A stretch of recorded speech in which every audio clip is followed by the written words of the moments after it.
The Long Walk Home. It was late October, and the nights had grown cold and long. I was heading home from my friend's house after a small Halloween get-together. The streets were eerily empty, with only the occasional car passing by. The streetlights flickered intermittently, casting long, dancing shadows on the pavement. I had taken this route 100 times, but tonight, something felt different. The air was thick with an unsettling silence that pressed down on me like a physical weight. As I walked, I noticed a man on the opposite side of the street. He was tall and thin, almost skeletal, and dressed in an old-fashioned suit that seemed out of place. His head was down, and he appeared to be muttering to himself. At first, I thought he might be another partygoer heading home, but something about his movements was off.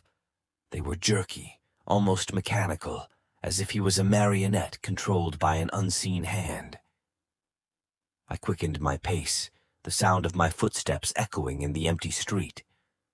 As I glanced over my shoulder, I saw that the man had crossed the street and was now following me. His gait was unnaturally fast, and he covered the ground with an alarming speed. Panic started to bubble up in my chest, and I broke into a jog, my breath coming in short, ragged gasps. Turning a corner, I hoped to lose him in the labyrinth of side streets that crisscrossed my neighborhood. But as I rounded the bend, there he was, standing under a flickering streetlight, his face obscured by shadow. He stood perfectly still, his head cocked to one side, as if listening for something. I ducked into an alley, hoping to find a shortcut that would lead me back to the main road. The alley was narrow and lined with overflowing dumpsters that reeked of rotting food. I could hear my own heartbeat thudding in my ears as I crept forward, trying to stay as quiet as possible. Just as I was about to exit the alley, I heard the unmistakable sound of footsteps behind me. I whipped around, and there he was, closer than ever. His face was now partially visible, and I could see that his eyes were wide and unblinking, glistening with a predatory hunger. His mouth was stretched into a grotesque grin that sent a chill down my spine. I bolted out of the alley, running as fast as my legs would carry me. I could hear his footsteps growing louder, faster. It was as if he was gaining on me without even running. I spotted a small convenience store up ahead, its neon sign flickering like a beacon of hope. I burst through the doors, the bell jangling loudly as I entered. The cashier, a bored-looking teenager, glanced up from his magazine, his eyes widening in surprise. "Help me! There's someone following me!" I panted, my voice trembling with fear. The cashier looked past me out the window and then back at me, his expression puzzled. "There's no one out there, man." I turned to look, and sure enough, the street outside was empty. My pursuer had vanished without a trace. I felt a momentary relief, thinking I might have just imagined the whole thing. I decided to wait in the store for a few minutes, hoping to calm my racing heart. After a while, I thanked the cashier and stepped back outside. The cold night air hit me like a slap, but I felt a bit more composed. I decided to take a different route home, one that was better lit and more populated. As I walked, I couldn't shake the feeling of being watched. Every rustle of leaves, every distant car horn made me jump. Finally, I reached my apartment building. I fumbled with my keys, my hands shaking uncontrollably. I glanced over my shoulder one last time, half expecting to see the man standing there. But the street was empty. I let out a shaky breath and unlocked the door, quickly slipping inside. I locked the door behind me and leaned against it, my heart still pounding. I laughed nervously, trying to convince myself that it was all just my imagination.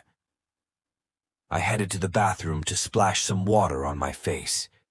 As I looked up into the mirror, my blood turned to ice. There, behind me in the reflection, was the man.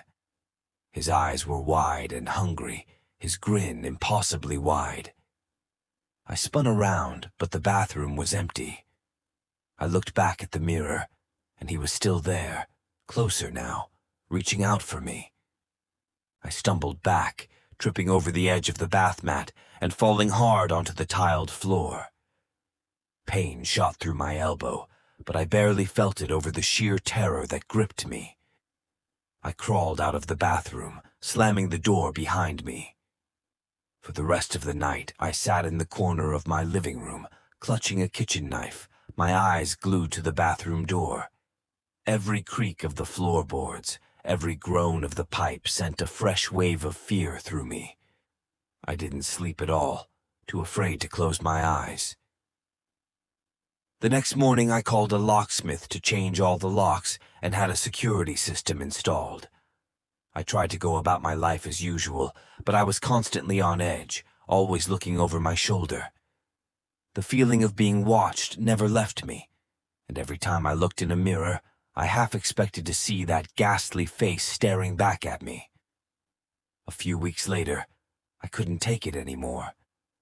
I decided to move, thinking that a fresh start in a new place might help me shake off the paranoia. As I packed up my things, I found an old photo album. Flipping through it, I came across a picture of my parents' wedding. There, in the background, barely noticeable, was a tall, thin man in an old-fashioned suit, his face turned away from the camera. I felt a cold dread settle in the pit of my stomach. I had never noticed him before, but now I couldn't unsee it. He had been there, in the background of my life, all along. I moved to a new city, changed my name, and tried to start over. But no matter where I went, I could never escape the feeling that he was still out there, watching, waiting. And sometimes, in the dead of night, I could hear the faint sound of footsteps just outside my window, getting closer and closer.